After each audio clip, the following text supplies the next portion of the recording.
So, listen to this. Everyone loves Heung-min's son. They say he is adorable, always smiling, just too nice. Which is true, but also precisely what has made him so easy to underestimate, so dangerous. As generally Yi Sun-shin once wrote, never let the enemy know you. The moment he understands you, you've already lost the battle.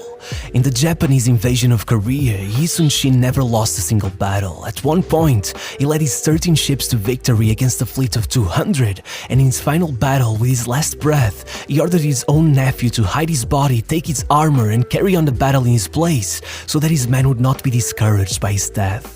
That day, his troops beat Japan and put an end to the war, only finding out about his death the day after.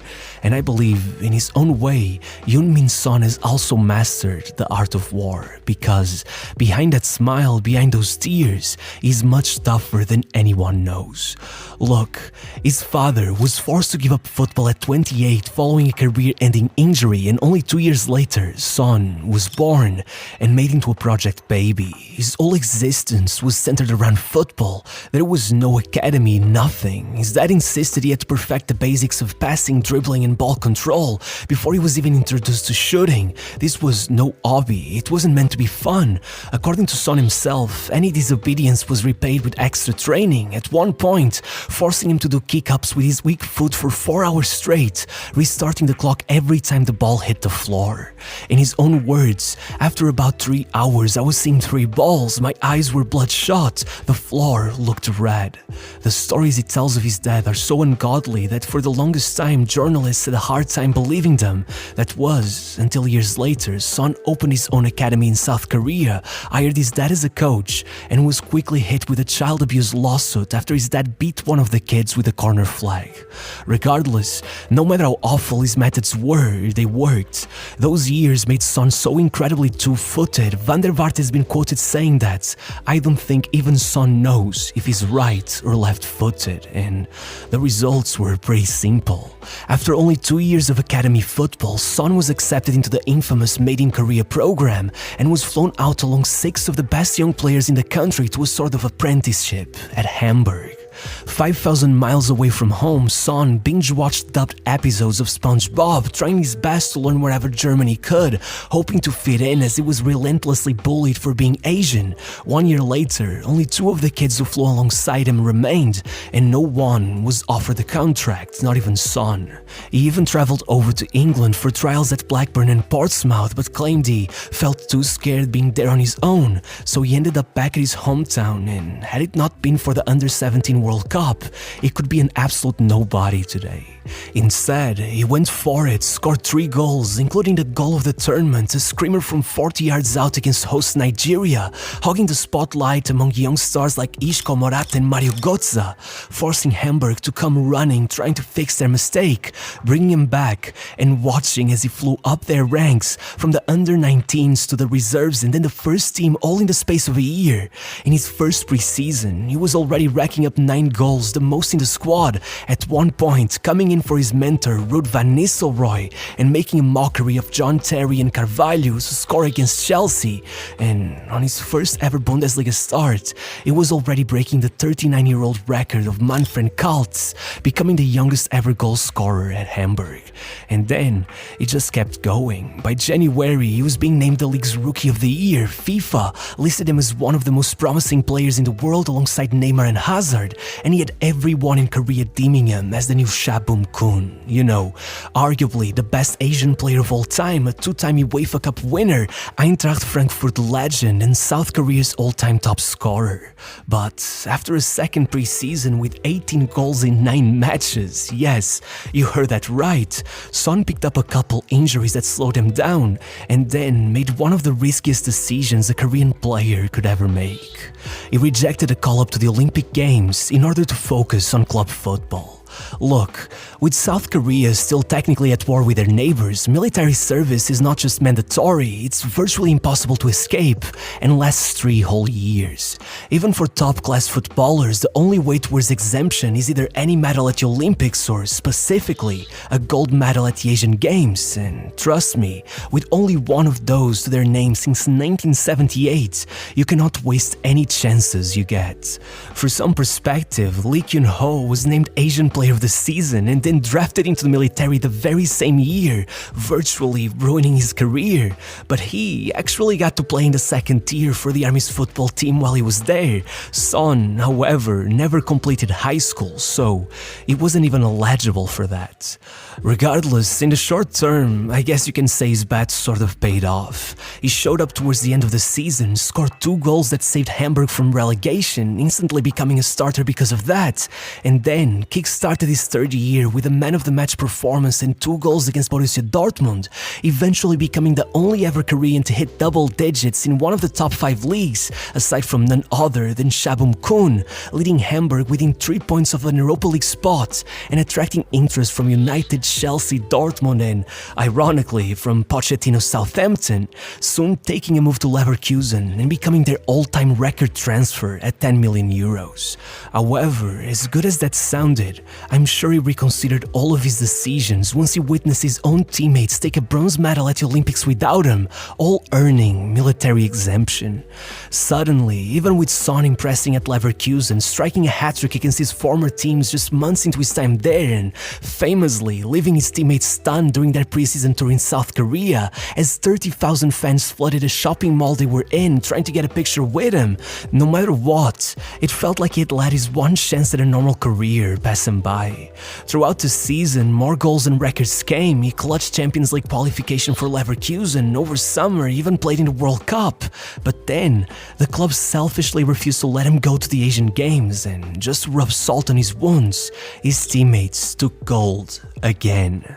Meaning that once he hit 20 goal contributions for Leverkusen while scoring one of the goals of the season in the Champions League and finally getting Tottenham to splash 30 million euros on him, making him the most expensive Asian player of all time, he was still in a race against time for his exemption, not to mention one against all the stereotypes associated with Asian players.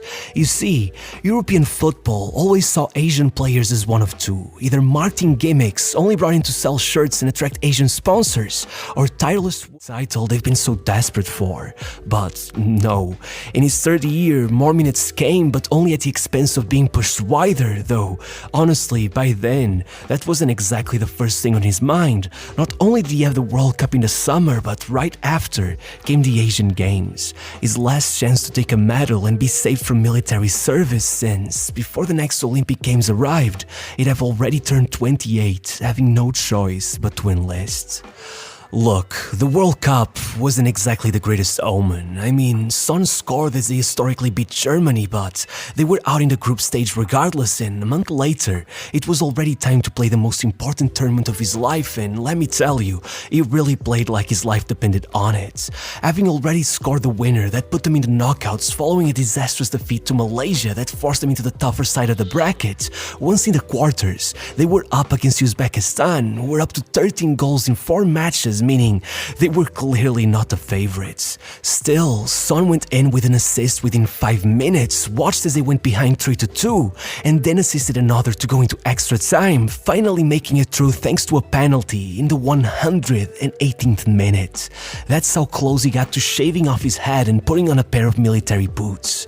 However, regardless of how much more smoothly the next game went, with Son racking up another assist as they defeated Vietnam 3-1, the final would be the real nail-biter.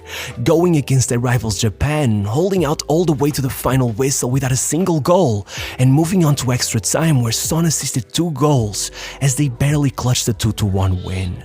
But most important of all, getting his military exemption and opening up the gates to offers from every club who had held out afraid of the outcome, Bayern came in instantly, Man United and Liverpool followed, but for a reason most could not understand, Son was now decided to stay at Tottenham, and it almost paid off. He started the next season by scoring a Messi-style solo goal against Chelsea, then went on a run of 19 goal contributions in 16 games, culminating with a goal against Dortmund to leave Tottenham with one foot in the Champions League quarterfinals, where, with Kane out injured, he took over and put 3 goals down against Guardiola's Man City to take the win on away goals, putting Tottenham in the semi-finals for the first time since 1962, and finally convinced Europe that he was worthy of superstar treatment, being named the club's player of the season and getting nominated to the Ballon d'Or even if Tottenham would end up losing the Champions League final regardless, though even then there would still be a lot of people who only saw him as Harry Kane's sidekick. However, there would be a solution for that one.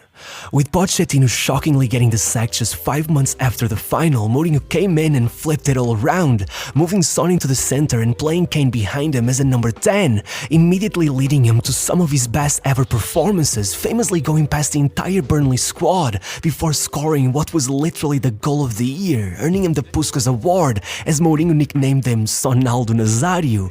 And though that season would eventually get broken up by the pandemic, it didn't matter. Son took that time to recover from an injury, came back and clinched a place in Europe for his club, saving Mourinho's job and leapfrogging Harry Kane to his second Player of the Year award, starting an all-out race for Robbie Keane's record of 3, with both pulling off absurd numbers the next year, 40 goal contributions for Son and 50 for Kane, combining for a league record 14 goals where one assisted the other, both making it to the Premier League Team of the Year and the FA Cup final, only for Tottenham to finish 7th regardless and have the board sack Mourinho 6 days before the final, pretty much sabotaging their own chance of taking a trophy. Regardless, now it was Kane who was taking a second Player of the Season award, so of course, Son stepped up his game under Nuno Espírito Santo, but especially once Conte arrived, shocking everyone by coming from 9 goals behind to snatch the golden boot from Mohamed Salah, closing out the season with 12 goals in the final 10 matches, once again clutching Champions League qualification in the process, and taking the fabled 3rd Player of the Season award. The fact that he did this in the Harry Kane era should tell you how special of a player he is, but the fact that it's called the Harry Kane era should tell you how underrated he is as well. To make matters worse, the season after, he'd go on kind of a dry streak, as Kane not only quickly matched his record, but left to Bayern once it was confirmed they would not qualify for European football, giving up on Tottenham and taking the easiest route towards some silverware. Now alone, Son tried to explain that he'd been playing at 60% fitness all season and able to get surgery to treat an hernia that left him in constant pain, but even after recovering and being handed the captain's armband, he struggled to keep Tottenham afloat. After all, it was his first time playing without Kane in 9 years and yet another manager had just taken over the club, but regardless of any of that, he kept pushing, still hitting 27 goal contributions in the Premier League alone, winning an unbelievable 23 points for his team as they narrowly missed out on Champions League qualification, though this time it may have been fate. The next year, as Son was hit with injury after injury, missing 17 matches in total, Tottenham would collapse, ending up 17th in the table by the time the season was over, just 1 place over the relegation zone. With Son unable to help his team, either because his own body failed him or because he was outcasted onto the sidelines, he said everything to be one of the most depressing seasons of his career, but one way or another, the same team who nearly got relegated made it all the way into the Europa League final, and though Sonny himself was only able to come in 23 minutes from the end, they won it. They actually won a trophy. Not one Tottenham fan was able to hold back the tears seeing Son lift that trophy after so many years watching him cry, yet done what Kane never could. And though obviously he isn't one for gloating, when they asked him what he felt about Kane winning the Bundesliga, he replied that they're different trophies. And we all know what that meant. Whether he'll admit it or not, Son is now Tottenham's all-time greatest.